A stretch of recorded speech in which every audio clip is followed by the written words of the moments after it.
y'all? It's Sunday. Welcome to a new vlog, girl. If you're new, I'm Chanina. Hey, girl, hey.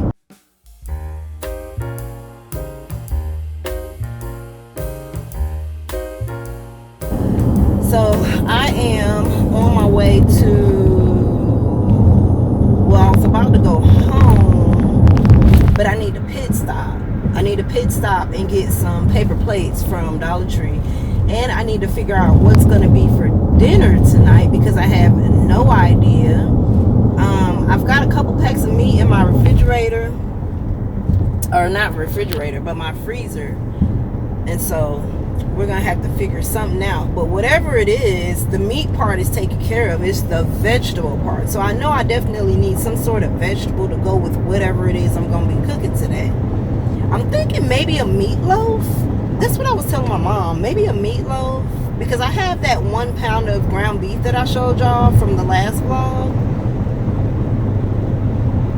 But I would just need another ground beef. Oh my gosh, I would need to buy another pack of meat to go with it. Because y'all know ground beef shrinks once you start to cook all the fat out of it. So it's not even going to be enough to make a meatloaf. Unless I'm doing like a single, one person meatloaf. Anyways, we're going to figure it out. We're going to figure it out. We're going to figure it out. Okay, car. Okay. Why do cars do that? When you're getting on the highway, you might want to increase your speed.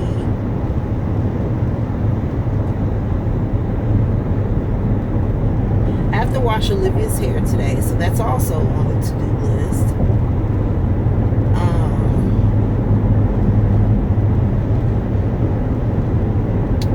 I have like this whole mental to-do list. So clean up, do me and Olivia's hair, a bunch of other stuff. Girl, I don't know. We're just gonna go with the flow. Y'all know my vlogs. I do, girl. I don't have a niche channel over here. If you're new, let me put this PSA out there. I don't have a niche channel. Okay? I'm just a regular smuggler chick here in Atlanta that just live my blessed life, and I just bring y'all along with me. There isn't one specific thing that I do on this channel. There isn't one thing that I'm into. I just do what I do, and I just bring y'all along, okay? So sometimes y'all may watch me cook. Sometimes y'all may see me present a shopping haul that I purchased. Sometimes y'all might just hear me just talk out the side of my head and not really know where I'm going with it. You know what I'm saying? That's just how we do over here. It's okay, though. If you enjoy, I hope you stick around, Don't forget to smash the like button. Subscribe if you're not subscribed, Yeah.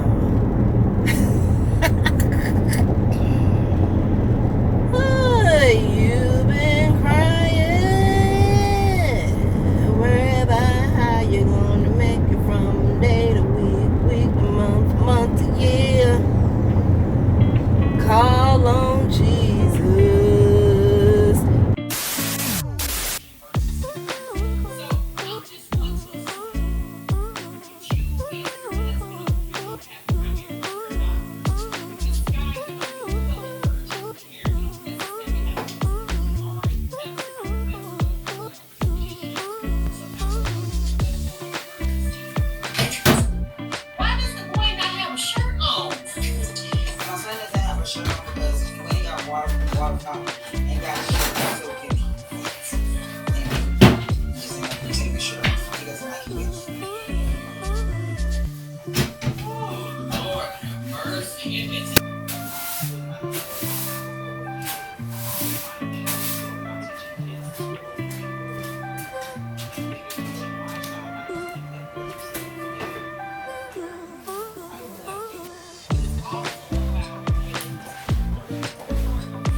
All right, and now that we're done with the bathroom and the hallway, I am moving here to my desk.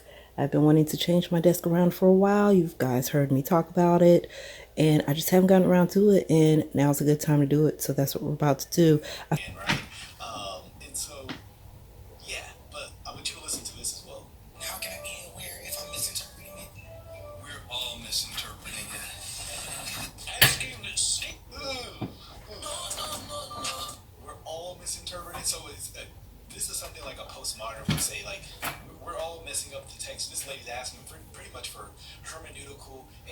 hey, how can I better study my Bible? How can I know I'm actually, studying it rightly? And well, we're all misinterpreting it. No, we're not all misinterpreting. If that's the case, that's an admission that he's misinterpreting the Bible, which, why would he ever go up there preaching if he was misinterpreting the Bible, right?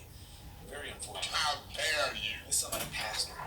Verdict, how to read the Bible. Well, that would be like asking Kamala Harris how to lower taxes, or asking Governor Tim Walz how to wave like an adult. Oh, I don't know, like asking President Biden for directions, asking Stephen Furtick how to read the Bible. Yeah, that is some good parallel, right? It would be like asking a blind person, do you see that, right? I mean, again, if your pastor starts off with that, saying this is a pastor saying this, oh my goodness, that was so bad. That was so bad. No, what did Jesus teach? Let me read a passage, because, you can go to the Old Testament and learn about Jesus. Jesus taught that in Luke 24:44. He said to him, these are my words that I speak to you while I was still with you, that everything written about me in the law of Moses and the prophets and the Psalm must be fulfilled. It was and then he opened their mind to understand the scriptures, and he's obviously referring to the Old Testament at that time, because they didn't have the New Testament. So it was Jesus' view that you can go to the Old Testament and actually be pointing to Christ. I mean, the sacrificial system about Jesus, the Passover meal about Jesus, David, he's the true and better David, right? And so you can go to the Old Testament and read about Jesus, learn about Jesus, who is. Jesus doesn't make his introduction into Matthew. I paint this picture because this was my view when I first became a Christian. Like, oh, you gotta go to the New Testament to read about Jesus, and obviously Jesus is more explicitly or further illuminated there. But I had the view of, like, Rudy. You guys ever seen the movie Rudy? Rudy, the whole movie is waiting to get in a football game, right? He's waiting to get in the football game, and then the last three plays, he gets in. All the crowd is cheering, right? That's how I thought about Jesus when I first became a Christian, right? The whole Jesus is waiting to step on the scene, and then boom, he finally has his moment of shine, and then boom, movie over. And that's really all we get is a couple plays of Jesus. No, that is not the Bible's view of Jesus, right? And so let's hear what Todd has to say about that and further illuminate this point.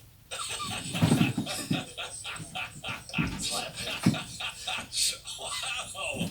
Was that Andy Stanley or Stephen Furtick? Jesus doesn't appear till 40 books in. Well, except for the appearance in the beginning. God created the heavens and the earth, John 1:1 tells us. I mean, literally the beginning. God, Jesus is express. Again, not by name, Jesus. I think Stephen Furtick meant a lot more than that. I mean, that was a bad point. That the word was Jesus Christ.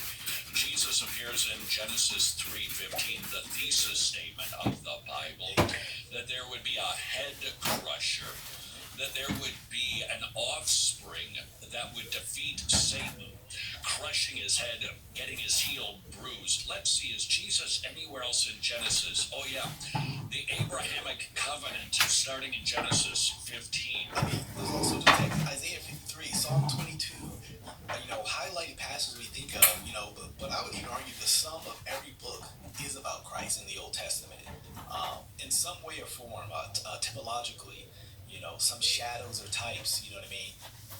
Where Abraham is given a threefold promise from God, that there would be a land, Israel, a nation, the Jewish people, and a singular seed. That would be the offspring, the head crusher. That would be Jesus. Is Jesus anywhere else? Abraham and Isaac, the almost sacrificed son, is a... I mean, Todd Frill is killing it with just the pictures we see of Christ just in the book of Genesis, right? Just in the book of Genesis, we're seeing this. And there's so many more that I'm sure you can even name as well. Picture of Jesus Christ, the sacrificed, beloved son. Is he any... Oh, Joseph, the story of Joseph, that would be a picture of Jesus. Really? Jesus doesn't appear until 40 books in. Now, in fairness, do I think that it is good to have a balanced diet of Bible reading? I do. But I would never say that Jesus doesn't appear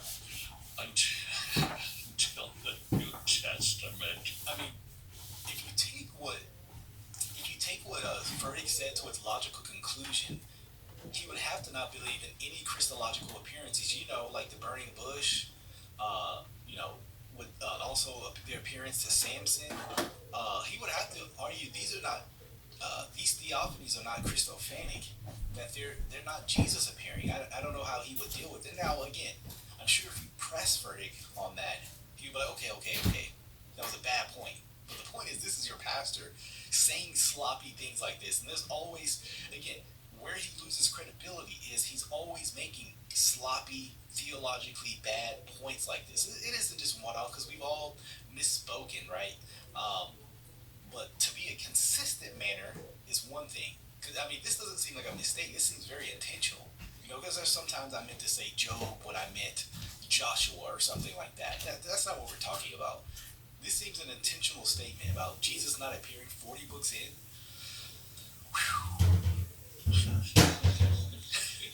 Someplace right now, Andy Stanley is going, yeah, baby.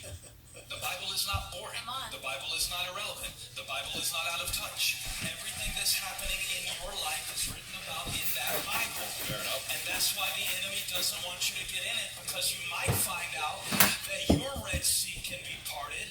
Okay, here. Hold on. See, there's a difference between this difference in saying, hey, what's happening in my life the Bible speaks about, versus what the Bible is speaking about is about me. There's a world of difference between that.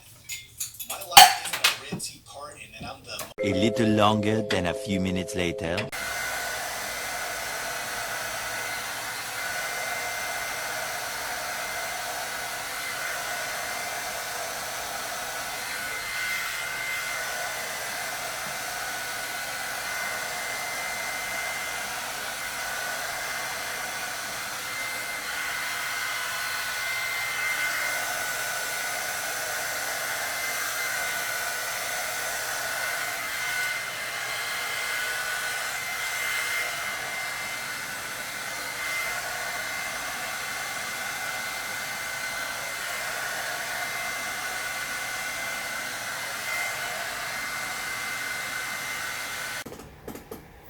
Okay, so Olivia's hair is done. She didn't want me to do much to it. She just wants to wear it blown out, so that's fine.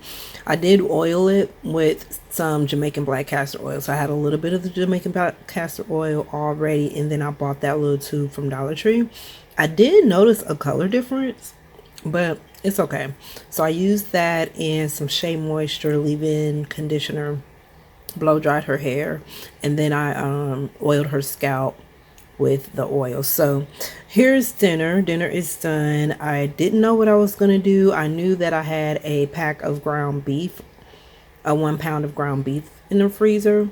So this is what I did. All week I've been kind of just pulling out of my pantry and freezer things that have been in there for a while and just kind of incorporating that into the meal, whatever it is I'm cooking. So I had some lasagna noodles. I think I had maybe like 6 or 7 sheets of lasagna noodles, and I broke those up, boiled them. So I also had some mixed vegetables and the ground beef. So the inspiration came from a hamburger helper, so that's what I was kind of going for. And I cooked the ground beef, I drained it, and then I threw a bunch of seasonings in there. So like salt, pepper, low sodium salt though, pepper, onion powder, garlic powder, a chicken bouillon cube, a half a packet of spaghetti zesty powder, where you can add water and make it into sauce or whatever. So I had a half a packet of that. I threw that in there. A little bit of cumin, some paprika, and that's basically how I seasoned the ground beef. I threw the frozen mixed vegetables in there, let that cook for a minute. Added some water, let it cook for a minute while the noodles were boiling in a separate pot. I just broke up the lasagna noodles and let it boil al dente before adding it into the ground beef and mixed vegetable mixture. So this is how it turned out.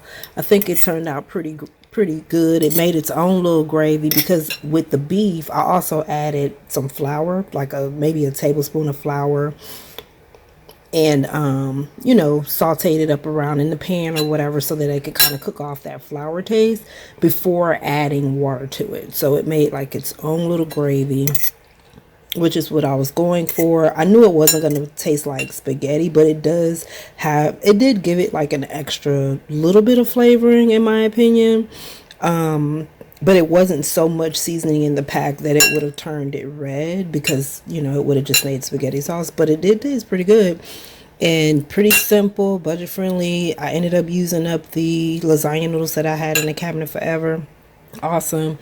And I made some biscuits. I broke this recipe. It was a real simple recipe from that Pioneer buttermilk biscuit box. I showed y'all that in like a vlog like so long ago, but I still had an unopened box, so I used that. And the recipe is simple for biscuits. It was 3 cups of biscuit mix, or the powder rather, and a cup of milk, but I just cut it in half. So I did like 1.5 cup of, the baking flour mix, and a half a cup of the milk, and it made like 9 biscuits, because the recipe would have made 18, so it just cut it in half. Anyways, and I put some garlic butter on top, melted some butter, added garlic powder and Italian seasoning, mixed it up, and then brushed it on top of the biscuits. So yum. This is today's dinner. The next day.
Popped in my head from